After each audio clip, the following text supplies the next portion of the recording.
श्रीगुरुभ्यो नमः। हरि ओम्। जगतं पितरं वन्दे पार्वती परमेश्वरम्। ॐ आपदामपहर्तारं धातारं सर्वसम्पदां लोकाभिरामं श्रीरामं भूयो भूयो नमाम्यहम्। सर्वमङ्गलमाङ्गल्ये शिवे सर्वार्थसाधके शरण्ये त्र्यम्बके देवी नारायणी नमोस्तुते। సభాయే నమః. ఆగస్టు 16వ తారీఖు నుంచి రవి సంక్రమణ అనేటువంటి సింహరాశి యుక్తంలోకి ప్రారంభమవుతోంది. అంటే సింహ లగ్నంలోకి రవి ప్రవేశిస్తున్నాడు. ఈ ప్రవేశం అనేటువంటిది ఆగస్టు 16 నుంచి ప్రారంభం చేసుకుని సెప్టెంబర్ 19 వరకు కూడా రవి సింహ లగ్నంలోకి రావడం, దీనివల్ల జరిగేటువంటి మార్పులు కానీ, ద్వాదశ రాశుల వారికి కలిగేటువంటి అద్భుత అవకాశాలు కానీ, లేకపోతే ఆర్థికంగా నిలబడ్డానికి రవి ఏ విధంగా సహకరిస్తాడేమో అనేటువంటి విషయాలు, అంతేకాకుండా ఎప్పటి నుంచో చూస్తున్నటువంటి కోర్టు సంబంధిత వ్యవస్థలు, ఆరోగ్యమైనటువంటి సమస్యలు ఉన్నాయా లేవా, ఒకవేళ స్థిరాస్తులు కొనే అదృష్టం ఉందా లేదా, విదేశ ప్రయాణం చేయడానికి రవి ఎంతవరకు దోహదం చేస్తున్నాడు అనేటువంటి వివరణ క్షుప్తంగా విశదీకరించి ఆగస్టు 16వ తారీఖు నుండి సెప్టెంబర్ 19 వరకు జరిగేటువంటి ద్వాదశ రాశుల్లోని మార్పుల్ని, అందులో మనము ఆచరించవలసినటువంటి నియమాలు, ఇందులోనే ఏదన్నా సమస్య నుంచి ఎప్పటి వరకు పీడిస్తున్న సమస్యను ఈ సమయంలో అన్న గట్టెక్కడానికి ఏ దేవతారాధన మనం చెయ్యాలి అనేటువంటి విషయాన్ని క్షుప్తంగా మీకు వివరించడం జరుగుతుంది. ఈ ద్వాదశ రాశుల వారికి కూడా సింహలగ్నంలోకి రవి సంక్రమించిన తర్వాత దీర్ఘమైనటువంటి రోగాలు ఏమన్నా ఉన్నాయా, అటువంటి రోగాలు ఉంటే కనుక నివారణ ఏమి చేయాలి అనేటువంటి విషయాన్ని, ఉద్యోగం రాక ఇబ్బందులు పడుతున్న వారికి ఉద్యోగ ప్రాప్తి కలగడానికి అవసరమైనటువంటి అవకాశాలు కలగడానికి ఏ విధమైన మంత్రోచ్చారణ చేసుకోవాలి, ఏ సమస్యకు ఏ పరిష్కారం లభిస్తుంది అనేటువంటి వివరణ అంతటినీ కూడా ద్వాదశ రాశుల వారికి ఆగస్టు 16వ తారీఖు నుండి ప్రారంభం చేసుకుని సెప్టెంబర్ 19 వరకు కూడా మీకు వివరణ ఇవ్వడం జరుగుతుంది.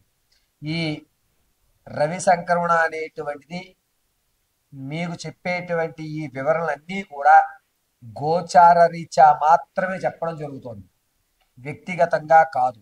వ్యక్తిగతంగా మీ యొక్క జాతకాన్ని పరిశీలన చేసుకోవాలి అంటే కింద స్క్రోల్ అవుతున్న నెంబర్ను సంప్రదించండి.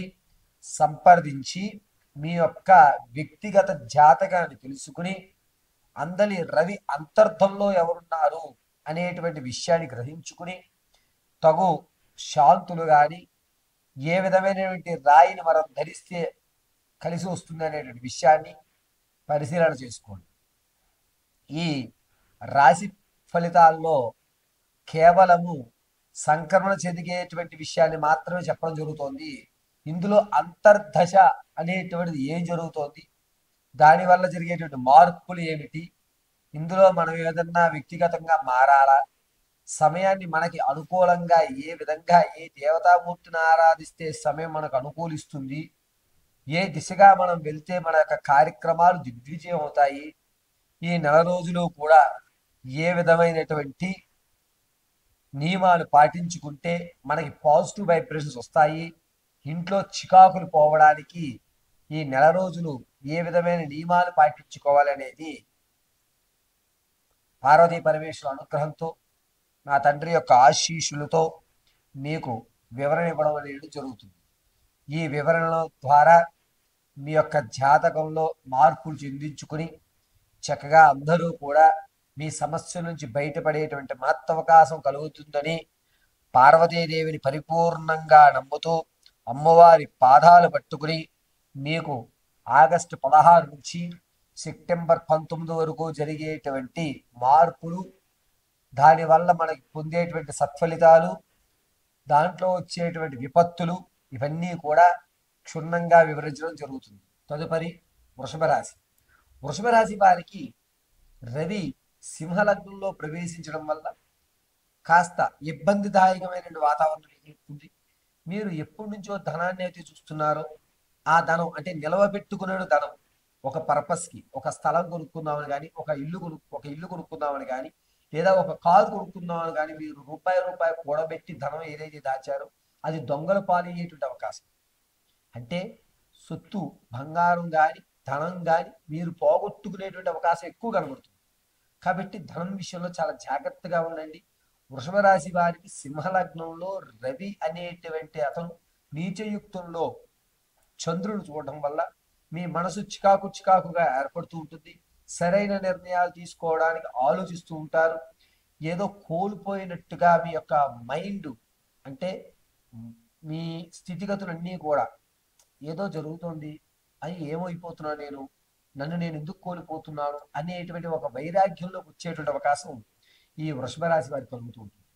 అంతేకాకుండా రవి సింహలగ్నంలో ప్రవేశించడం, సెప్టెంబర్ 8వ తారీఖులో అతనికి కేతువు తోడవడం, ఇవి రెండూ కూడా ఇబ్బందిదాయకాన్ని కలగజేస్తూ వృషభ రాశి వారు తమ యొక్క ఆలోచన శక్తిని నేను ఇలా ఆలోచించేవాడిని కాదు, నేను ఎందుకు ఇలా ఆలోచిస్తున్నాను అనేటువంటి మాట మీలో మీరే అనుకుంటూ ఉంటారు.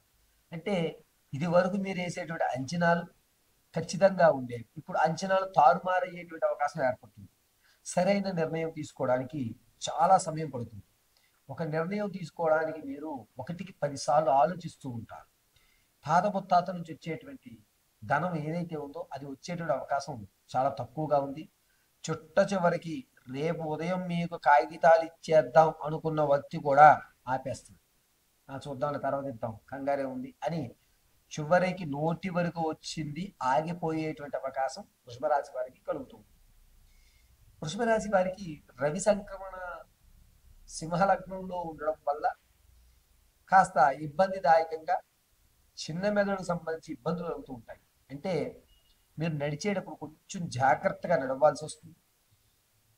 కాలు జారడం కానీ లేకపోతే ప్రమాదము అనేటువంటిది ఏర్పడి మీ యొక్క చెయ్యి ఎముక దగ్గర నుంచి ఈ చిన్న మెదడు వరకు కూడా కాస్త ఇబ్బందులు కలిగేటువంటి అవకాశం లభిస్తూ ఉంటుంది.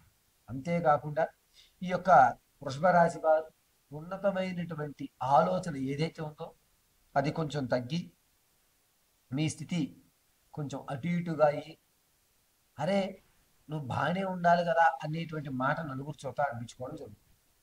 ఇక ధనం విషయంలో మీరు చాలా జాగ్రత్తగా ఉండాలి. దాచిన ధనం ఖర్చు అయిపోవడం కానీ లేకపోతే అది వేరే వాళ్ళకి మీరు అప్పించి ఎక్కువ ధనానికి ఆశపడి మీరు కూడబెట్టుకున్న కష్టాజీతాన్ని దొంగల పాలు కానీ మోసగాళ్ళ పాలు కానీ చేసుకునేటువంటి అవకాశం చేతులారా చేసుకునే అవకాశం ఏర్పడుతుంది. కాబట్టి మీరు ధనం ఇచ్చేసే సమయంలో చాలా జాగ్రత్తగా వేరే వాళ్ళతో మాట్లాడుకుని పక్కా ప్రూఫ్స్ ఆధారాలు దగ్గర పెట్టి, అంటే ఇచ్చినప్పుడు కాగితం రాసుకోవడం, ఒక వీడియో తీసుకోవడం, ఇటువంటివి పెట్టుకుని ఇవ్వండి తప్ప లేకపోతే మీ డబ్బులు వదిలేసుకోవడమే, ఇది ఖచ్చితం. ఈ వృషభ రాశి వారు ధనం కోసం ప్రతిరోజు కూడా లక్ష్మీదేవి ఆరాధన కానీ కనకదార స్తోత్రాన్ని కానీ వినడం మంచిది. మీ యొక్క వృషభ రాశి వారు వ్యక్తిగత జాతకాన్ని తెలుసుకోవడానికి కింద స్క్రోల్ అవుతున్న నెంబర్ని సంప్రదించుకోండి. అయితే ఈ చెప్పేటువంటి వృషభ రాశి ఫలితం అంతా కూడా గోచార రీత్యా మాత్రమే చెప్తున్నాను, దీన్ని పరిగణనలోకి తీసుకోవలసిందిగా కోరుతున్నాను.